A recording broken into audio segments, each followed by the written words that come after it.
Stand up, you. The black one in the back. Professor Stanton's voice cut through the lecture hall like a blade. Elijah Brooks rose slowly. 35 pairs of eyes locked onto him. Yes, you. The diversity admission. Come to the board. Stanton smirked. Prove a black brain can keep up with white ones. Scattered laughter rippled through the room. Solve this occasion. Prove you belong here. Elijah walked to the chalkboard. He picked up the chalk.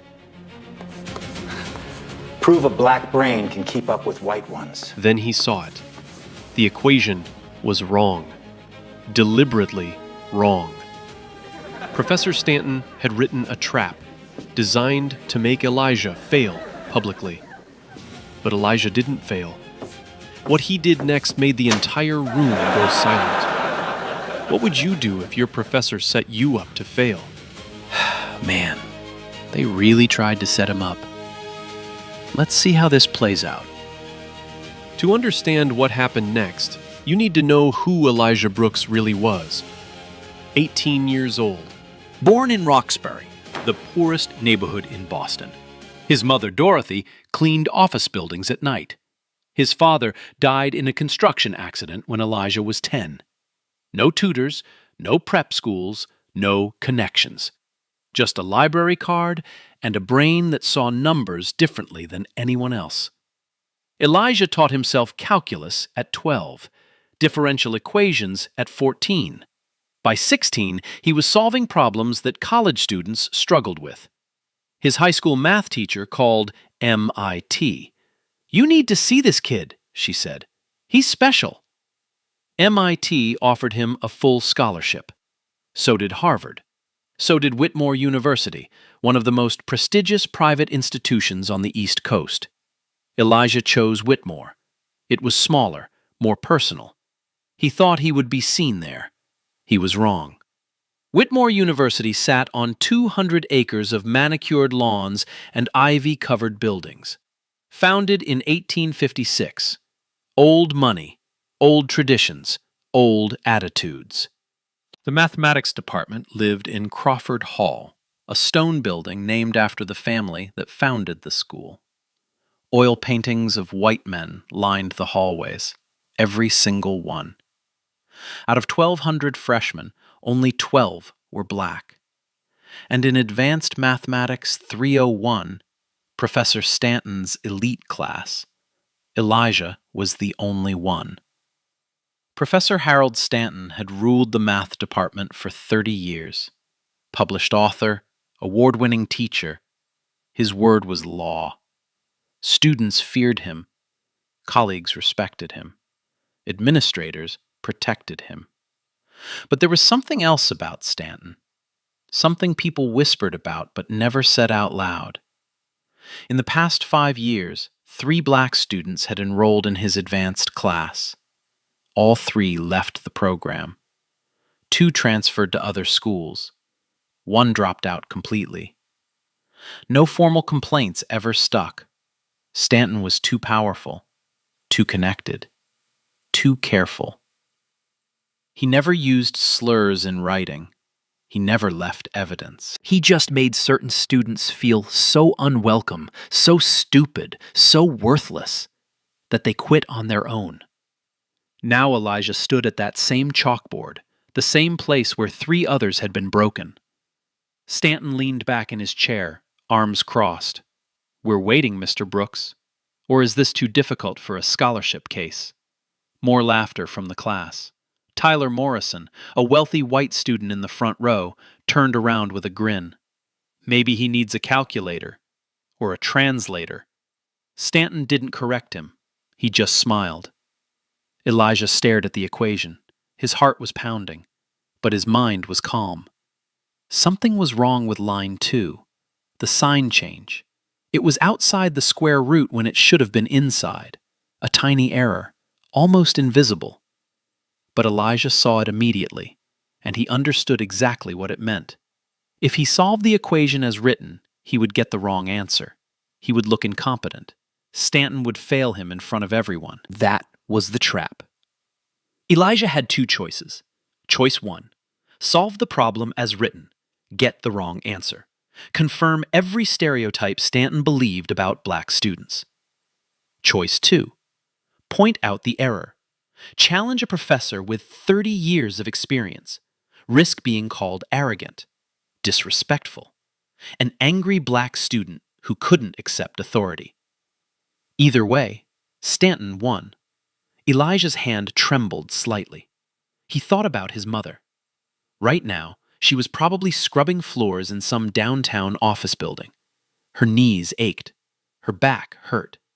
She hadn't taken a vacation in 15 years. Everything she sacrificed, every late night, every missed meal, every dollar saved, was for this moment. For Elijah to stand in rooms like this. To prove that where you come from doesn't determine where you can go. He couldn't fail her. He wouldn't.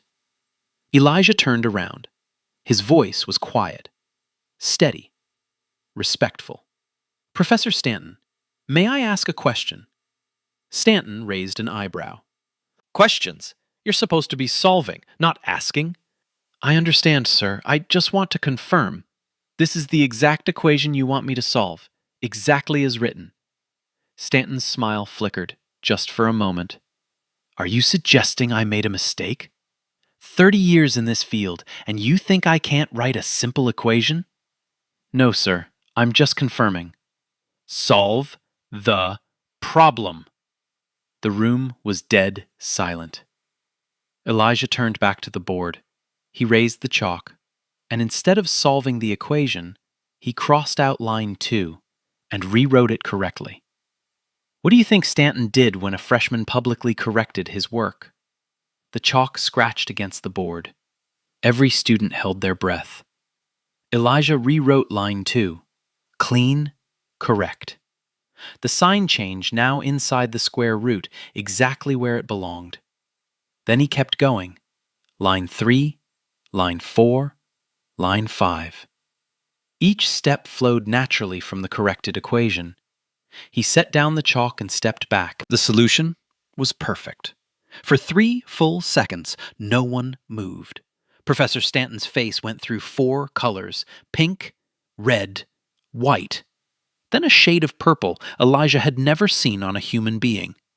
What do you think you're doing? Stanton's voice was barely controlled. His hands gripped the armrests of his chair.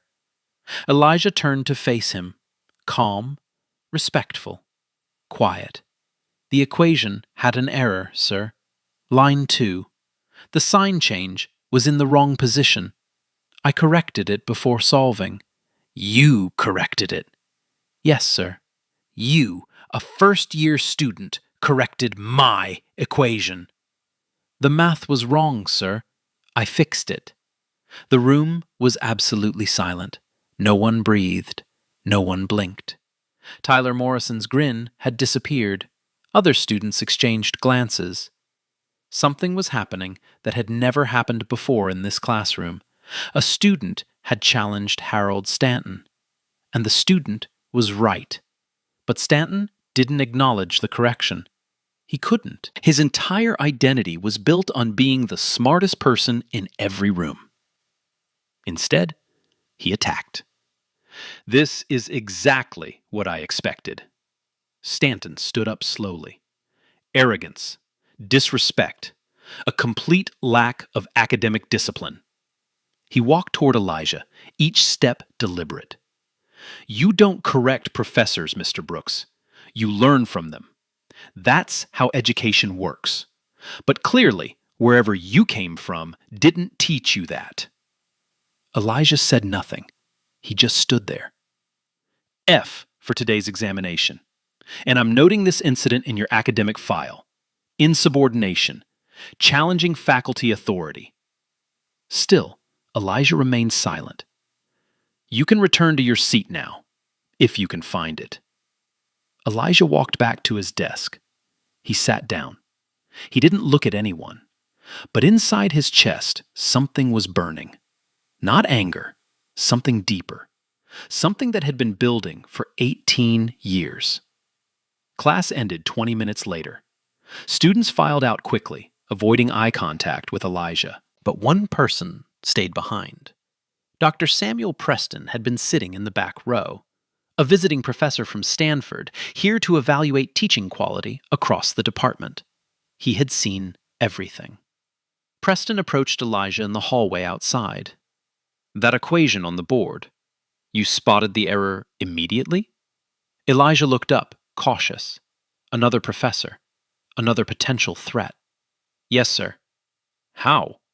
Most graduate students wouldn't catch that mistake. I almost missed it myself." Elijah hesitated. He had learned to hide, to stay invisible. Showing his abilities only made him a target. But something in Preston's eyes was different. Curiosity, not judgment.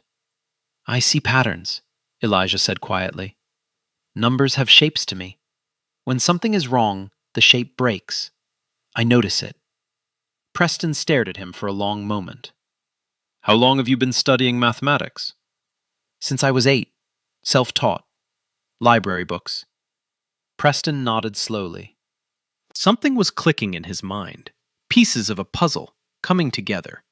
That equation Stanton wrote, it wasn't in any textbook. He created it himself. "I know, sir." "You know what that means?" Elijah met his eyes.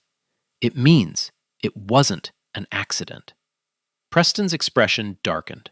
No, it wasn't. He reached into his jacket and pulled out a business card. "Come to my office tomorrow, 4 o'clock. I think we need to talk." Elijah took the card. For the first time since arriving at Whitmore, someone had seen him, actually seen him. But Stanton had seen him too, and Stanton was already planning his next move. What happens when a powerful man realizes he's been exposed by the very student he tried to destroy? 4 o'clock the next day, Preston's temporary office on the 3rd floor of Crawford Hall. Elijah knocked twice. "Come in." The office was small, books stacked everywhere, papers covered every surface. Preston sat behind a cluttered desk, reading glasses perched on his nose. "Sit down, Elijah." Elijah sat. His guard was still up. 18 years of survival instincts don't disappear because someone hands you a business card. Preston studied him for a moment. "I've been at Stanford for 20 years. I've taught thousands of students. I've seen talent.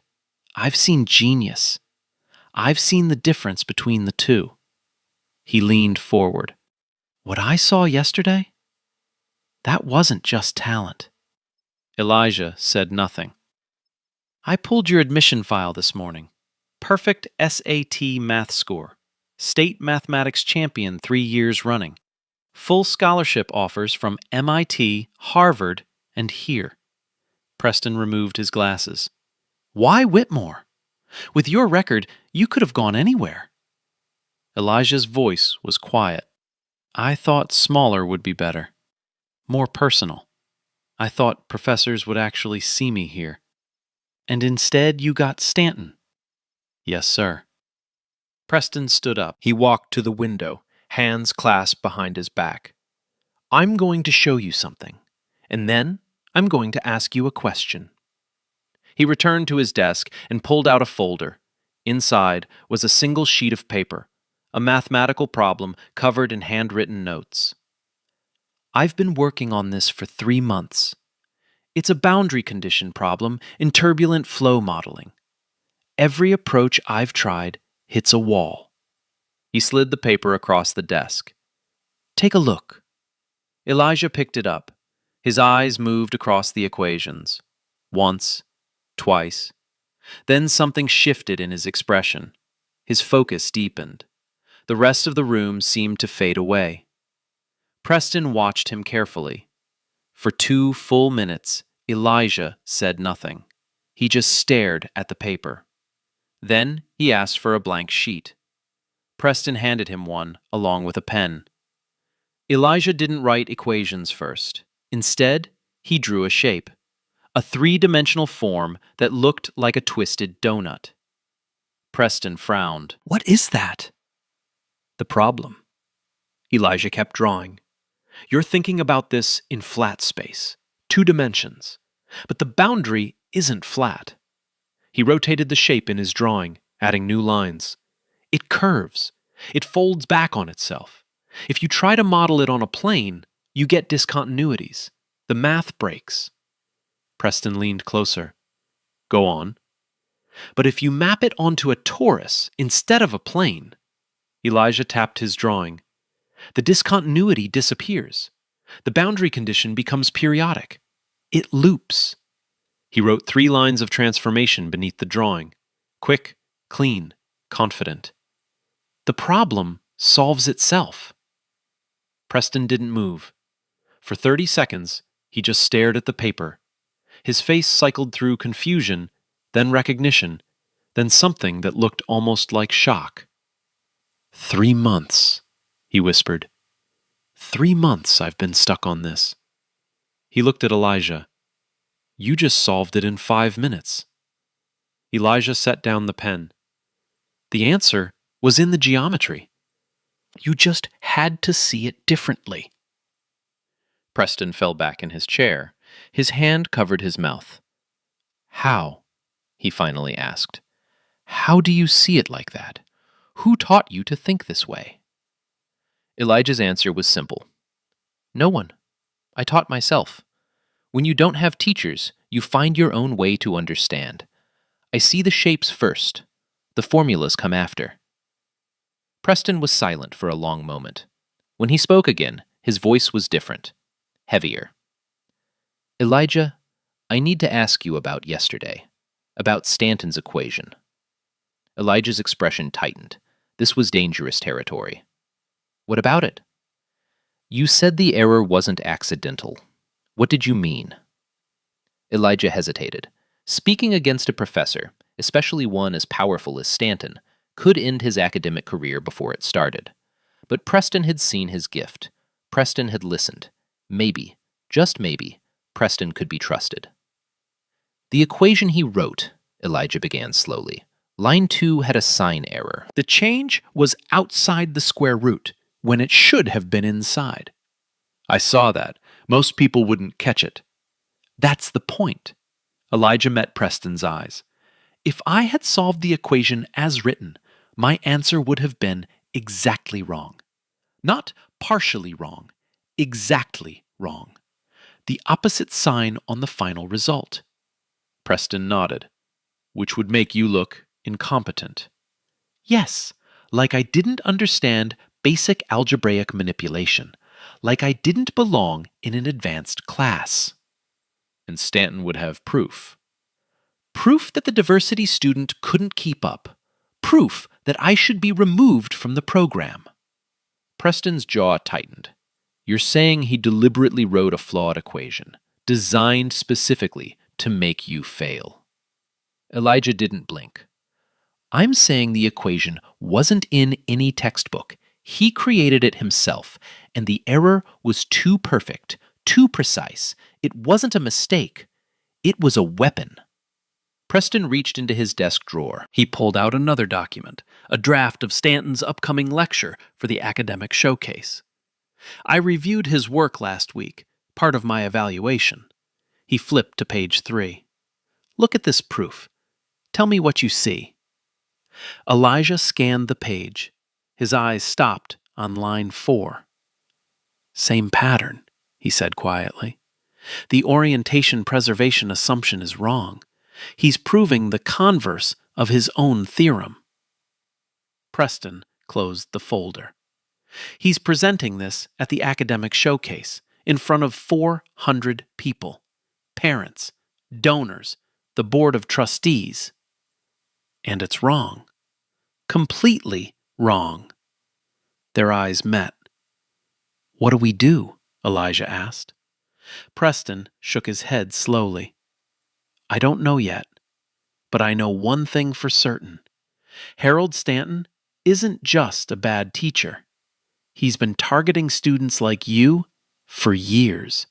And if we don't stop him, you won't be his last victim.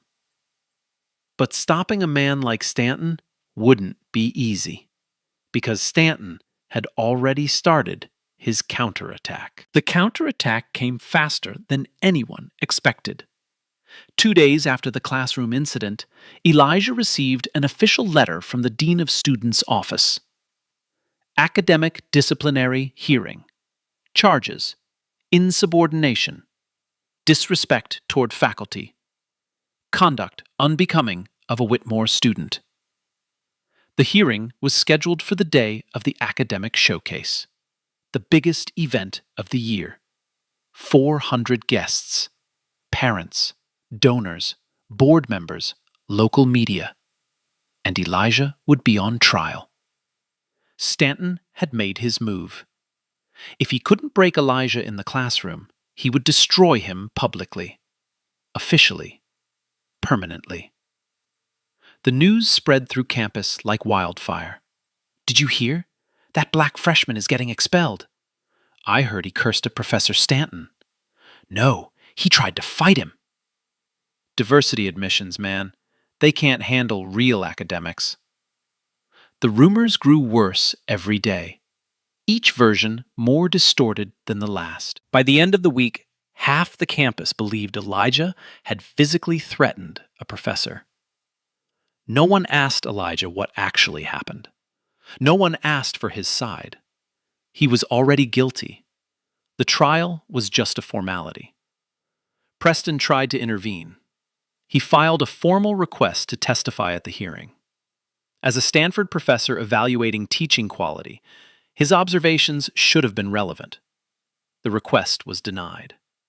Professor Gerald Crawford, Stanton's closest friend and the chairman of the disciplinary committee, ruled that outside testimony was not applicable to student conduct matters. Preston pushed harder. He contacted the dean directly. 2 hours later, he received a phone call from Stanford. "Dr. Preston, we've received some concerning reports about your conduct at Whitmore." "What reports?" "Allegations of inappropriate relationships with students. Nothing formal yet. But if these allegations continue, your sabbatical position may need to be reconsidered." The threat was clear. Help Elijah, lose your career. Preston had a choice to make. Meanwhile, Rachel Whitfield was having her own crisis of conscience. Rachel was a senior, top of her class, Stanton's teaching assistant for 2 years.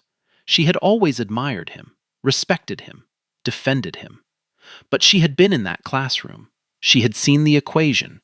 She had watched Elijah correct it, correctly. And she had seen Stanton's face afterward. Not embarrassment, not surprise. Rage. Pure rage. The rage of someone whose trap had failed. That night, Rachel couldn't sleep. She kept thinking about the other students, the ones who came before Elijah. Marcus Williams, transferred to state after 1 semester with Stanton. Deja Robinson, dropped out, never finished her degree. Andre Mitchell, switched majors, gave up on mathematics entirely. 3 black students, 3 destroyed dreams, 1 professor. Was it coincidence, or was it a pattern?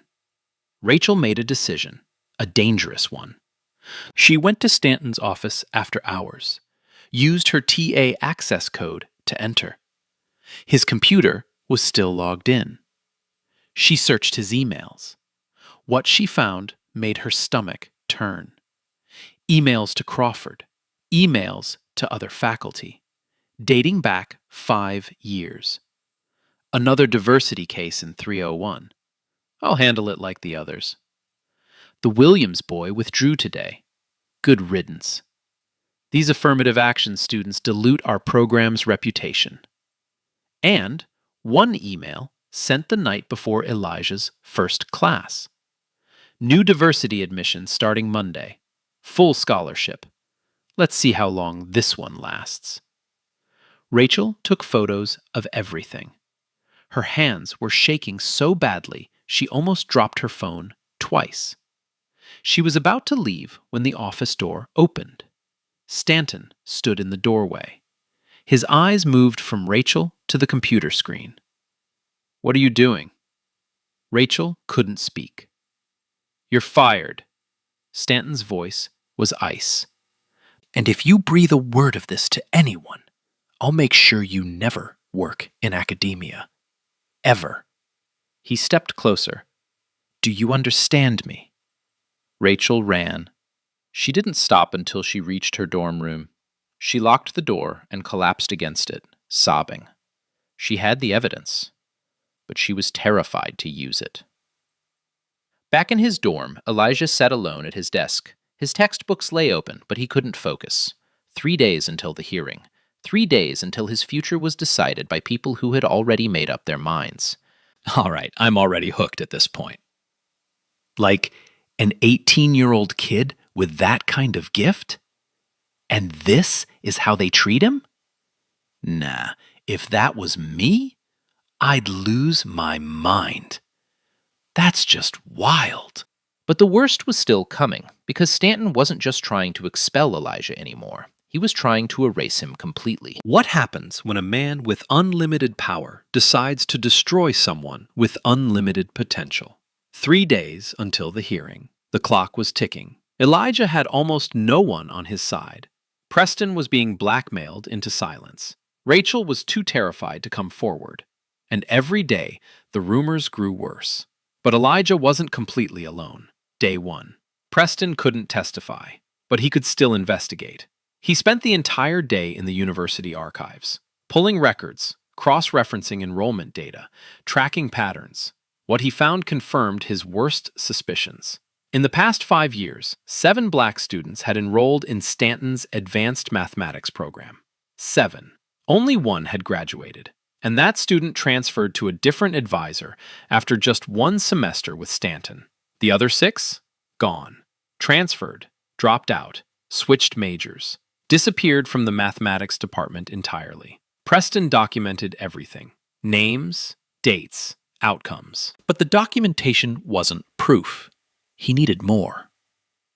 That evening, he made phone calls. Former students, former colleagues, anyone who might talk. Most hung up immediately. The name Stanton made people nervous. But one person called back. Dr. Michelle Warren, now teaching at a small college in Ohio. She had been Stanton's teaching assistant 15 years ago. I always knew something was wrong, she said quietly.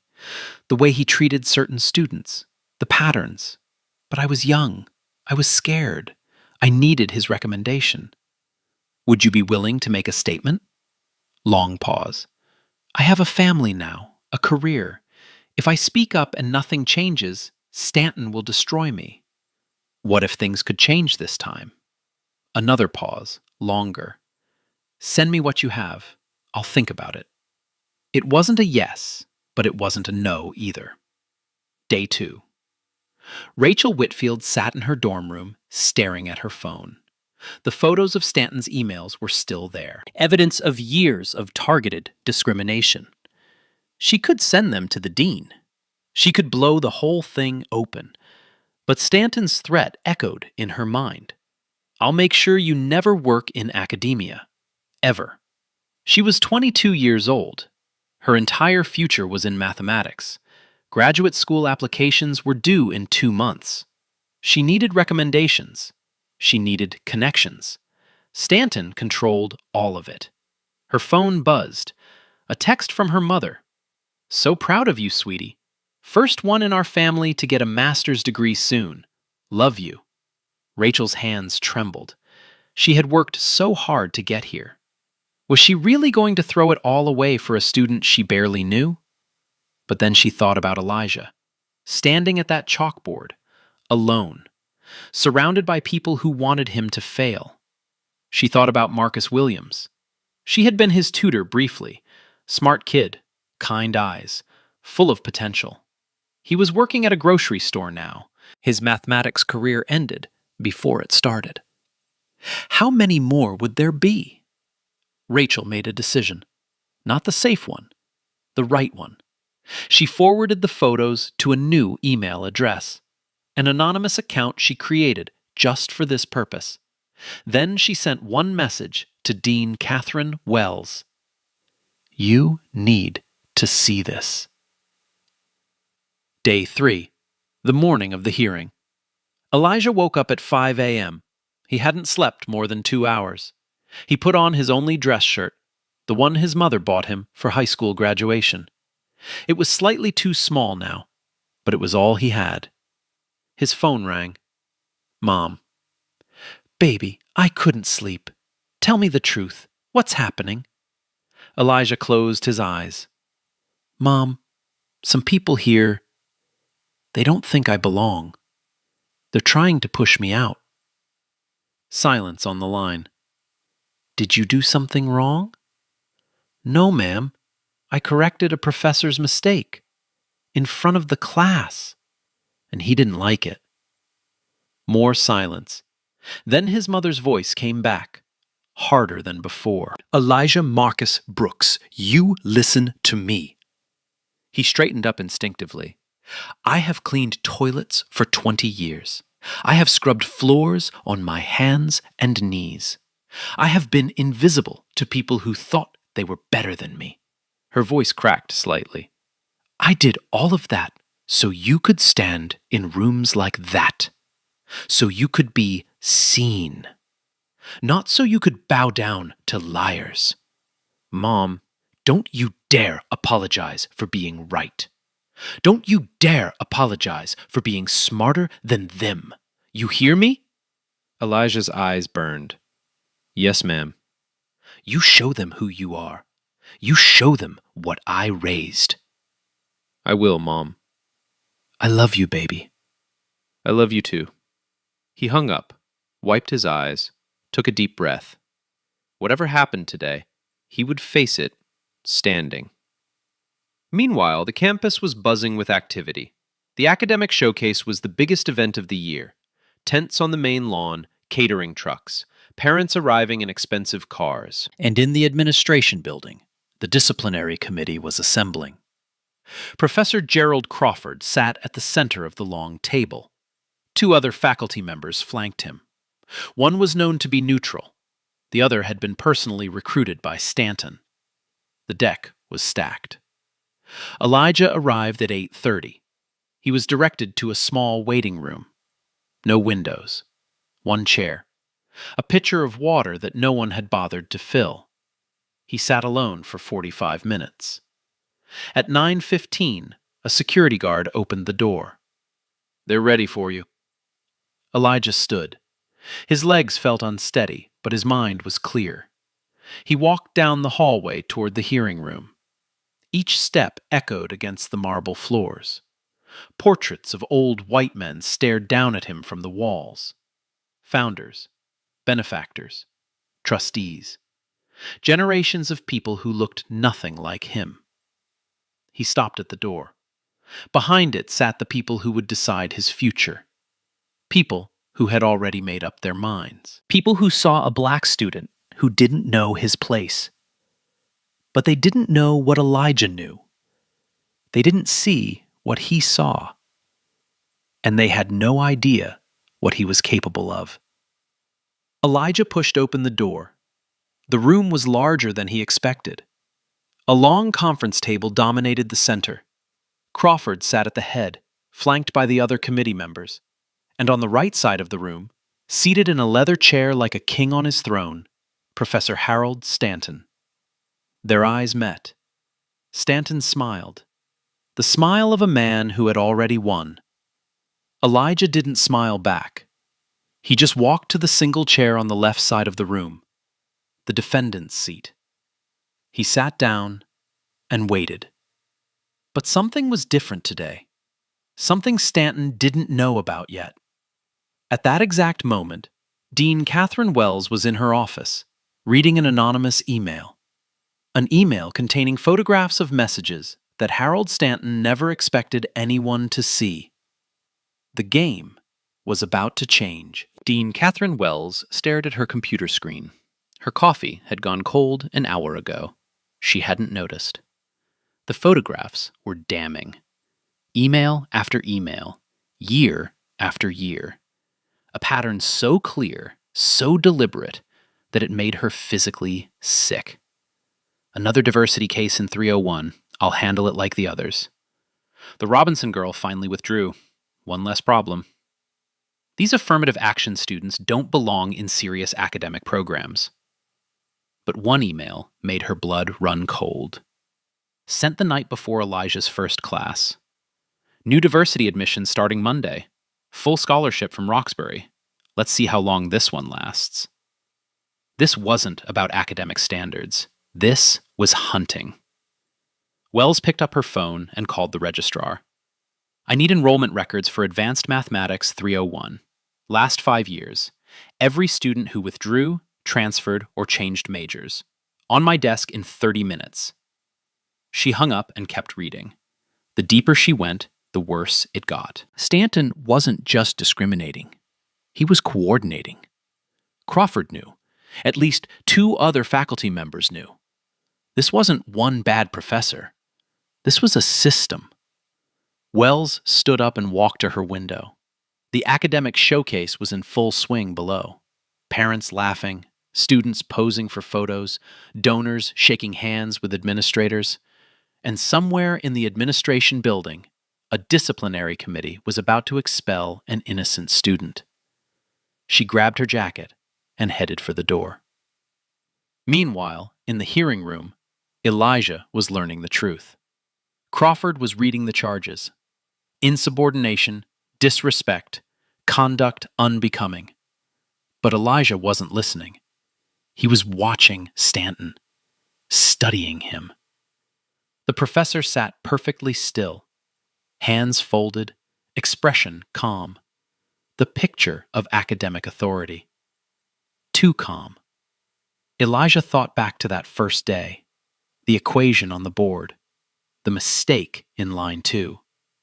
He had assumed it was a trap, a one-time thing, a test to make him fail. But now, sitting in this room, surrounded by Stanton's allies, another possibility emerged. This wasn't spontaneous. This was planned. Long before Elijah ever set foot on campus, Stanton hadn't reacted to a threat. He had executed a strategy he had used before, a strategy that had worked every single time. Until now. Elijah's hands tightened on his armrests. He wasn't just a student being disciplined. He was a target, chosen before he arrived, marked for elimination. The equation wasn't a test, it was a weapon. And suddenly, everything made sense. The rigged hearing, the stacked committee, the impossible timeline. Stanton wasn't trying to prove Elijah was incompetent. He was trying to destroy him before anyone discovered the truth. But it was too late. Because at that exact moment, Dean Wells pushed open the hearing room door, and the look on her face told everyone that something had changed. Dean Wells didn't sit down. She stood at the back of the room, arms crossed, watching. Crawford glanced at her nervously. "Dean Wells, this is a closed hearing, faculty only." "Continue, Professor Crawford. I'm simply observing." Her voice was ice. Crawford swallowed hard and turned back to his papers. "Very well. Professor Stanton, please present your case." Stanton rose slowly, confident, theatrical, a man in complete control of his stage. "Thank you, Professor Crawford. Distinguished colleagues." He gestured toward Elijah without looking at him. "What we have here is a cautionary tale. A student admitted through diversity initiatives, given every advantage, every opportunity. And how does he repay this institution?" Stanton paused for effect. "With arrogance, with disrespect, with a complete disregard for academic hierarchy." He began pacing. "On his very first day in my classroom, Mr. Brooks publicly challenged my expertise. He altered my work on the board without permission. He implied, in front of 35 students, that a professor with 30 years of experience had made an error." Stanton shook his head sadly. "This is not how scholarship works. This is not how learning works. This is ego. Unchecked, undisciplined ego." He turned to the committee. I recommend immediate expulsion. For the good of the program. For the good of Whitmore. Crawford nodded gravely. Thank you, Professor Stanton. Mr. Brooks, do you have anything to say in your defense? Elijah looked around the room. 3 committee members who had already decided. Stanton smirking in his chair. Dean Wells standing silently in the back. No witnesses, no advocate, no one to speak for him. He thought about his mother, working the night shift right now, scrubbing floors, believing her son was safe, believing her sacrifices meant something. He thought about the students who came before him, Marcus, Deja, Andre, all of them broken by this same system, this same man. He thought about walking out, just leaving, accepting defeat, starting over somewhere else. Maybe that was the smart move, the safe move. But then he remembered his mother's words. Don't you dare apologize for being right. Elijah looked up. The equation was wrong. Crawford frowned. Excuse me? The equation Professor Stanton wrote on the board. It had an error. Line 2. The sign change was outside the square root. It should have been inside. Stanton's smile flickered. This is exactly what I'm talking about. Even now, he refuses to accept. If I had solved it as written, Elijah continued, voice steady, my answer would have been exactly wrong. The opposite sign. It would have proven I didn't understand basic algebra. He looked directly at Stanton. That equation wasn't a test, Professor. It was a trap. The room went silent. Crawford cleared his throat. These are serious accusations, Mr. Brooks. Do you have any proof? Check the textbook. That equation isn't in there. Professor Stanton created it himself, specifically for that day, specifically for me. Stanton stood up abruptly. This is absurd. I will not sit here and be accused by a first-year student who... Actually, I'd like to hear more. Every head turned to Dean Wells. She stepped forward, folder in hand. I'd like to hear Mr. Brooks explain exactly what was wrong with that equation. In detail. Crawford sputtered. Dean Wells, this is highly irregular. Professor Crawford, given the information I've received this morning, I think we need to be very thorough, very careful. She looked at Elijah. Mr. Brooks, there's a chalkboard behind you. Show us what you mean. Elijah's heart was pounding, but his mind was calm. This was it, the only chance he would get. He stood up slowly, walked to the chalkboard, picked up the chalk. His hand trembled slightly, just for a moment. Then he remembered who he was, what he could do, what his mother had raised. They can take my scholarship, he thought. They can take my future, but they cannot take what's inside my head. He turned to face the board and began to write. The chalk touched the board. The room held its breath. Elijah wrote the first line, the original equation exactly as Stanton had written it 3 weeks ago. This is what Professor Stanton put on the board. He stepped back so everyone could see. Line 1 is correct. Standard differential setup. Nothing wrong here. He moved to line 2. But here, this is where the problem starts. He circled a small section of the equation. When you move a term across the equal sign inside a square root, the sign change happens inside the radical, not outside. He wrote both versions side by side. Professor Stanton wrote it like this. He pointed left. But it should be like this. He pointed right. Crawford squinted at the board. I'm not sure I follow. Let me show you what happens next. Elijah kept writing. Line 3, line 4, line 5. Because of that single error in line 2, every following step goes in the wrong direction. The equation doesn't just give a wrong answer, it gives the exact opposite answer. He underlined the final result. If I had solved the equation as Professor Stanton wrote it, I would have gotten -12. The correct answer is positive 12, exactly opposite. He turned to face the committee. To anyone grading the test, it would look like I made a fundamental error, like I didn't understand basic sign conventions, like I didn't belong in an advanced mathematics class. Silence. Stanton's face had lost all color. "This is ridiculous," he stammered. "A simple mistake. Anyone could—" "Could what, Professor?" Elijah's voice was calm, steady, devastating. "Could accidentally write an equation that isn't in any textbook? Could accidentally make an error so precise that it produces the exact opposite answer? Could accidentally do this on the very first day with the only black student in the class at the board?" The room was absolutely still. "That's not an accident. That's a design." Dean Wells stepped forward. "Mr. Brooks, can you also demonstrate the correct solution, the complete proof?" "Yes, ma'am." Elijah turned back to the board, and this time he didn't just correct, he created. Line by line, he rebuilt the equation from scratch. But he didn't stop at the basic solution. He extended it, transformed it, took it places that weren't in any undergraduate textbook.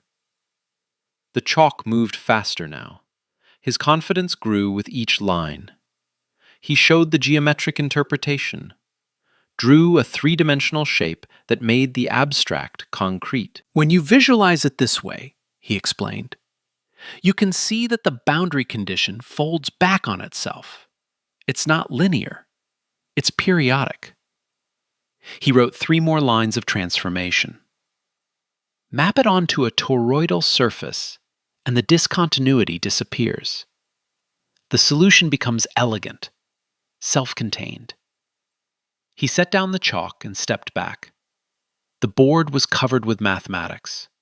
Not just corrections, original thinking, graduate-level work, from an 18-year-old freshman. For 10 seconds, no one spoke. Then Dr. Harrison, the neutral committee member, slowly stood up. "My God," he whispered. This is exceptional." He looked at Elijah with completely new eyes.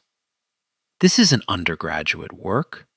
This is doctoral level, maybe beyond." Crawford's face had gone pale. Stanton was gripping the armrests of his chair so hard his knuckles were white. Dean Wells turned to face him. "Professor Stanton, would you like to respond?" Stanton opened his mouth, closed it, opened it again. The equation, there may have been—" "A mistake?" Elijah's voice cut through the room. He turned to face Stanton directly. 18 years of invisibility. 18 years of being underestimated. 18 years of watching people like Stanton look right through him. All of it burned away in this moment. "Professor Stanton, I didn't come to Whitmore to cause trouble. I came to learn, to grow, to honor the sacrifices my mother made working night shifts for 20 years so I could have this chance." His voice remained steady, controlled, powerful. "I sat in the back of your classroom because I didn't want attention. I just wanted to learn." He pointed at the board. "But you didn't see a student. You saw a target, a problem to be eliminated. Just like Marcus Williams, just like Deja Robinson, just like Andre Mitchell." Stanton flinched at each name. "I'm not incompetent, Professor. I'm not unqualified. I'm not a diversity admission who doesn't belong." Elijah stepped closer. "The truth is the opposite. I spotted your error in 3 seconds. I corrected your work before solving it. I just demonstrated mathematics that you haven't touched in 20 years. The The room was absolutely silent. I don't lack ability, Professor. I have more ability than you've seen in 30 years of teaching. He let that land. The only mistake I made was assuming you wanted your students to succeed. But you don't. You want certain students to fail. You need them to fail. Because if they succeed, they prove everything you believe is wrong. Stanton's face was gray now. His hands were trembling. Dr. Harrison spoke up again. Professor Stanton, I think you need to respond to these allegations. The mathematics on that board speaks for itself. Either that equation was an accident, or it wasn't. Crawford tried to intervene. Perhaps we should take a recess. No! Dean Wells' voice was final. Professor Stanton, did you or did you not deliberately write an incorrect equation designed to make this student fail? Every eye in the room locked onto Stanton. His mouth opened. His voice came out barely a whisper. I may have been mistaken. Mistaken about what, Professor? Stanton's eyes dropped to the floor. The equation. It appears there was an error. An accidental error? Silence. Professor Stanton, was it accidental? The longest pause of Elijah's life. Then, so quietly that only the front row could hear. No. The word hung in the air like a bomb that had just detonated. Dr. Harrison sat down heavily. Crawford put his head in his hands, and Dean Wells pulled out her folder. Then I think it's time we discussed the other evidence I received this morning.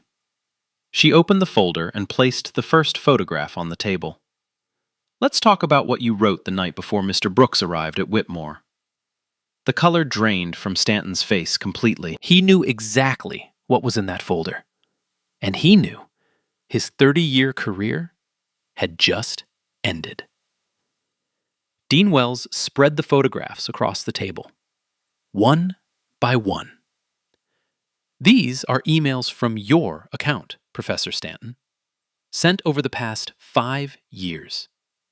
She read the first one aloud.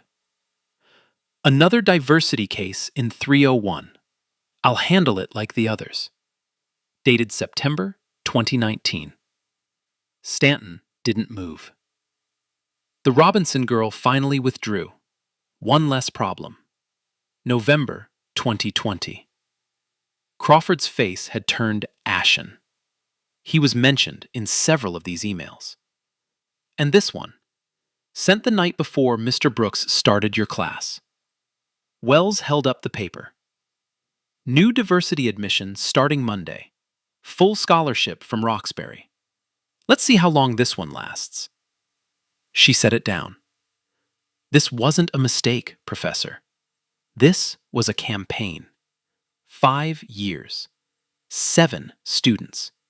All black. All pushed out of your program. Dr. Harrison stood up abruptly. I move to dismiss all charges against Mr. Brooks. Immediately. Seconded, said the third committee member, speaking for the first time. Crawford sat frozen. He couldn't second it. He was implicated too. Motion passes. Dean Wells closed the folder. Mr. Brooks, you are cleared of all charges. Your academic record will reflect no disciplinary action. But she wasn't finished. Furthermore, I am opening a formal investigation into Professor Stanton's conduct. Effective immediately, he is suspended from all teaching duties. Stanton finally spoke. You can't do this. I have tenure. I have 30 years. You have emails, Professor, documenting a pattern of racial discrimination. Your tenure won't protect you from this. She turned to Crawford. Professor Crawford, given your involvement in these communications, you are also suspended, pending investigation. Crawford's mouth opened and closed. No words came out. Dr. Harrison stepped forward. He looked at Elijah with something new in his eyes. Respect. Mr. Brooks, the academic showcase is still happening outside. 400 people are waiting to see our best and brightest. He glanced at the chalkboard covered with Elijah's work. I believe we've just found our keynote speaker. The room shifted. The air changed. 30 minutes ago, Elijah was a defendant, a problem, a target. Now he was being invited to the main stage. But the biggest surprise was still coming, and it would change Elijah's life forever. 1 hour later, Atkinson Auditorium, 400 people. Parents, donors, board members, faculty, students. And at the podium, Elijah Brooks, still wearing his too small graduation shirt, still 18 years old, still from Roxbury. But everything else had changed. He didn't talk about Stanton. He didn't talk about the hearing. He talked about mathematics, about seeing shapes before formulas, about teaching himself calculus from library books, about the beauty of numbers when you let them speak. The audience was silent, captivated, seeing something they had never expected. When he finished, the applause started slowly. 1 person, then 10, then the entire room, a standing ovation for a freshman who almost got expelled 3 hours ago. Afterward, a woman in an elegant suit approached him, Margaret Sterling, CEO of Sterling Technologies, Whitmore's largest donor. Mr. Brooks, I'd like to discuss a research fellowship. Full funding, any program you choose. Elijah shook her hand. His grip was steady now. Thank you, ma'am. I'd like that. Across the room, Stanton stood near the exit, watching. His face was empty, defeated. Crawford approached him quietly. Harold, we should go. Stanton didn't move. His eyes stayed on Elijah. 30 years, he whispered. 30 years I've built this department. He finally turned away. His shoulders slumped. His footsteps echoed in the empty hallway. No applause for him, no handshakes, no future, just silence. That night, Elijah sat in his dorm room. His phone rang. Mom. Baby, how did it go? Elijah smiled, really smiled, for the first time in weeks. Mom, they believed me. Everyone saw. Silence on the line. Then, soft crying. I always knew, baby. I always knew. Yo, real talk, this story hits different for me. Because I've been that kid. Overlooked, doubted, told I didn't belong. And I know how it feels when someone finally sees you. Like, really sees you. That's why I had to share this one. So here's my ask. If you've ever been underestimated, drop your story in the comments. I want to hear it. Hit subscribe for more stories like this, and share this with someone who needs to hear it today, because everyone deserves to be seen.